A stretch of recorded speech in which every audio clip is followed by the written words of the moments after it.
Good morning students. Students आज हम लोग कृतिका का चैप्टर 3 रीढ़ की हड्डी पढ़ेंगे, ठीक है, जिसको लिखा है जगदीश चंद्र माथुर ने। तो स्टूडेंट्स आइए हम सबसे पहले ये जानने की कोशिश करें कि जगदीश चंद्र माथुर ने समाज में व्याप्त जो रूढ़िवादी परंपराएं हैं उस पर किस तरह से प्रहार किया है।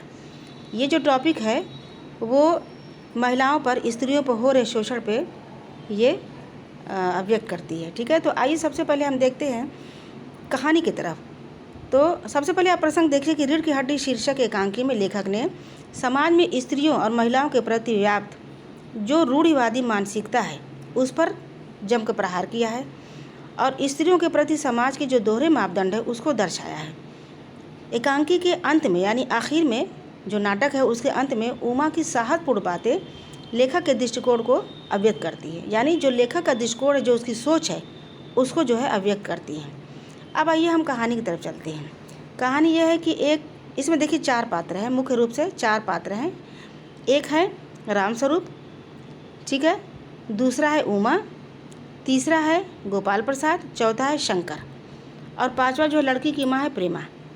ये देखिए यहाँ पे रामस्वरूप जो होते हैं वो क्या है, रामस्वरूप जो होते हैं वो उमा के पिता होते हैं और जो गोपाल प्रसाद वो शंकर जो लड़का है शंकर के पिता होते हैं। प्रेमा उमा की माँ है। अब देखिए इसमें कहानी में क्या दिखा है, कहानी में दिखाया गया है कि एक लड़की उमा होती है, काफ़ी पढ़ी लिखी होती है, बिल्कुल उच्च विचार उसके होते हैं और उसे लड़के वाले देखने आते हैं। जब लड़के वाले देखने आते हैं तो देखिए क्या होता है। अब आइए हम चलते हैं कहानी के सार की तरफ।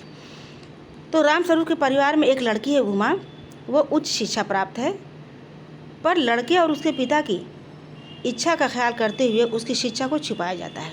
यानी राम प्रसाद जो उसके जो रामस्वरूप जो उसके पिता हैं वो उमा की पढ़ाई को छुपाते हैं लड़कों वालों से, क्योंकि लड़के वाले जो होते हैं उनको ज़्यादा पढ़ी लिखी लड़कियां पसंद नहीं हैं, उन्हें कम पढ़ी लिखी लड़कियां चाहिए। उनका मानना था कि शिक्षा लड़कों के लिए बनाई गई, लड़कियों के लिए नहीं बनाई गई, लड़कियां तो सिर्फ घर गृहस्थी के लिए बनाई गई हैं। इस तरह की ये इनकी छोटी सोच थी, जो कि इसलिए उमा के पिता ने उमा की पढ़ाई को लेकर के छुपाया था। जैसे यहाँ पे एक पिता के जो है मनोदशा को दिखाया जाता है कि एक पिता चाहता है कि उसकी बेटी की शादी अच्छे घर में हर हालत में हो जाए, चाहे उसको कुछ भी करना पड़े। आप देखते हैं कि किस तरह से शादी ब्याह के मामले में लोग जो है हाथ जोड़ के खड़े रहते हैं, लड़की वाले मैक्सिमम हाथ जोड़ खड़े रहते हैं, यहाँ तक कि पगड़ी तक पैर के नीचे रख देते हैं। तो इस तरह की जो है मानसिकता लोगों को जो है और ज़्यादा कमज़ोर कर देती है, जो इनकी दयनीय हालत हो जाती है। तो यहाँ पर जो है घर में मेहमानों के स्वागत की तैयारियाँ चल रही हैं, क्योंकि भाई लड़के वाले आ रहे हैं लड़की को देखने। तो रामस्वरूप और उनकी पत्नी प्रेमा में थोड़ा नोक झोंक भी चलती रहती है। लड़की उमा बहुत ही सादगी पसंद लड़की है, उच्च विचार वाली लड़की है, उसे बिल्कुल मेकअप वगैरह और ये सारी चीज़ें, फैशन चीज़ें पसंद नहीं है। रामस्वरूप जो होते हैं अपनी पत्नी को कहते हैं कि चुप रहना, जैसे कि अमूमन लोग कहते हैं, पिता लोग होते हैं ना, कहते हैं घर में कोई मेहमान आए लड़की को देखने तो शांत रहना, ज़्यादा बोलने की ज़रूरत नहीं। तो उन्होंने अपनी पत्नी को निर्देश दिया था कि शांत रहना, ज़्यादा बोलने की ज़रूरत नहीं है। अब लड़का शंकर, लड़के का नाम जो शंकर है जिसे शादी उमा की लगती है, उसके पिता गोपाल प्रसाद, कहने को तो वो स्वयं वकील थे, पर उनकी लड़की जो है उनको बहुत कम पढ़ी लिखी चाहिए। उनका मानना था कि प्रकृति ने, नेचर ने स्त्री पुरुष में ही अंतर बनाया है और रामस्वरूप लड़की के पिता हैं, अतः अत्यधिक विनम्रता का प्रदर्शन करते हैं। जैसे अमूमन होता है लड़की वाले विनम्रता का प्रदर्शन करते हैं। रामस्वरूप और गोपाल प्रसाद पुराने ज़माने, जब बैठते हैं ये दोनों आपस में तो पुराने ज़माने की बातें करते हैं कि हम ऐसे थे, हम लोग वो था, पहले ज़माने में ये था वो था, भाई ये अक्सर लोग बातें करते हैं अपने ज़माने की। लड़की उमा के आने पर गोपाल प्रसाद क्या करते हैं कि तरह तरह के सवाल करते हैं, बहुत सारे पूछताछ करते हैं। जैसे कि किसी चीज़ों को ख़रीदता है तो सामान को ठोक बजा के लेता है पूछताछ के, उसी तरह से काफ़ी सवालात करते हैं। वो हर अपने दृष्टिकोण से जांच पड़ताल करते हैं लड़की के, उसे गाना आता है कि नहीं, खाना बनाने आता है नहीं, आर्ट आता है कि नहीं, चल करके बोल करके, इस तरह के वो जो है जांच पड़ताल करते हैं। और यहाँ तक कि उससे जो है भजन तक गाना गवा करके वो सुनते हैं कि गा करके दिखाओ, और वो बेचारी वो बैठ के सितार पे गाती है। तो जब वो उमा से प्रश्न करते हैं तो उमा बिल्कुल चुप रहती, शांत रहती है और उसकी ओर से उसके पिता जो रामस्वरूप होते हैं उसका उत्तर देते हैं।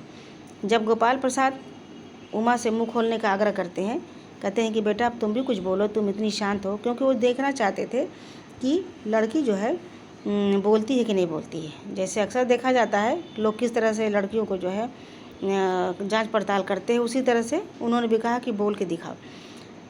तब जो है उमा का जो अंदर से बिल्कुल गुस्सा भरा हुआ था वो फूट पड़ा, क्योंकि उसके अंदर जो गुबार अभी तक चल रहा था, वो नए ज़माने की लड़की थी, पढ़ी लिखी लड़की थी और वो अपने अधिकारों के प्रति जागरूक थी। तो इसलिए जब वो कहते हैं कि कुछ बोल के दिखाओ तो उसका गुस्सा फूट पड़ता है और वो कहती है कि मैं क्या बोलूँ बाबूजी, क्या जवाब दूँ। जब मेज़ कुर्सी बिकती है तब दुकानदार कुर्सी मेज़ से कुछ नहीं पूछता है, सिर्फ ख़रीदार दिखा देता है। ठीक वही कंडीशन मेरी हो गई है कि जिस तरह से दुकानदार जो है चुपचाप खड़ा रहता है और लोग सामान आते हैं देख करके, सुन करके, समझ करके ले जाते हैं। अच्छा लगा तो ले जाते हैं, वरना वो आगे बढ़ जाते हैं, छोड़ देते हैं। तो मेरी भी कंडीशन बिल्कुल वही है कि हम पसंद आ गए तो ठीक, नहीं तो कोई बात नहीं। तो इस तरह की जब बातें करती है तो जो गोपाल प्रसाद होते हैं वो काफ़ी भड़क उठते हैं, क्योंकि उनको तो बताया गया था कि लड़की कम पढ़ी लिखी है और बहुत सीधी सादी है। उमा शंकर के भी, तो जब वो भड़क उठते हैं तो उमा क्या कहती है, शंकर के भी सारे पोल खोल देती है और कहती है ये जो साहबजादे जो आपके बैठे हैं उनसे आप पूछिए कि अभी पिछली फरवरी में ये लड़कियों के हॉस्टल में इर्द गिर्द क्यों घूम रहे थे और लड़कियों के इर्द गिर्द क्यों घूम रहे थे और वहाँ से कैसे भाग गए थे। ये किस तरह के नौकरानी के पैरों पर पड़ करके अपना मुंह छिपा करके भागे थे।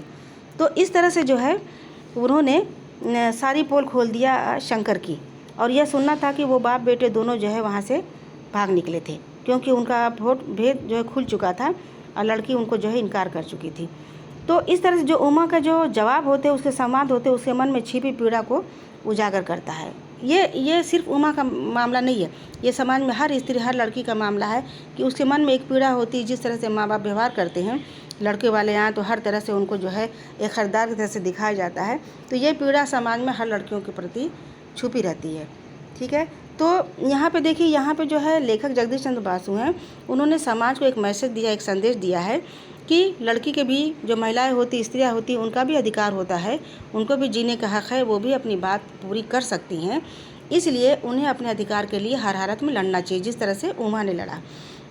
तो यहाँ पे हमें समाज को बदलने की ज़रूरत है। आज जो है लड़कियाँ, आपने देखा होगा कि लड़कियाँ किस तरह से हर डिपार्टमेंट में, हर विभाग में काम कर रही हैं, पायलट बन रही हैं, डिफेंस में काम कर रही हैं, तमाम तरह की जो उपलब्धियाँ प्राप्त कर रही हैं। तो यहाँ पे महिलाओं के प्रति जगदीश चंद्र बासु जो लेखक हैं, महिलाओं को जागरूक किया है और उनको अपने अधिकारों के प्रति जागरूक किया। उनका मानना है कि हर स्त्री को, हर महिलाओं को अपने अधिकारों के प्रति लड़ना चाहिए। ठीक है, तो ये रही कहानी का सार और हम आगे प्रश्न उत्तर कराएंगे। Thank you.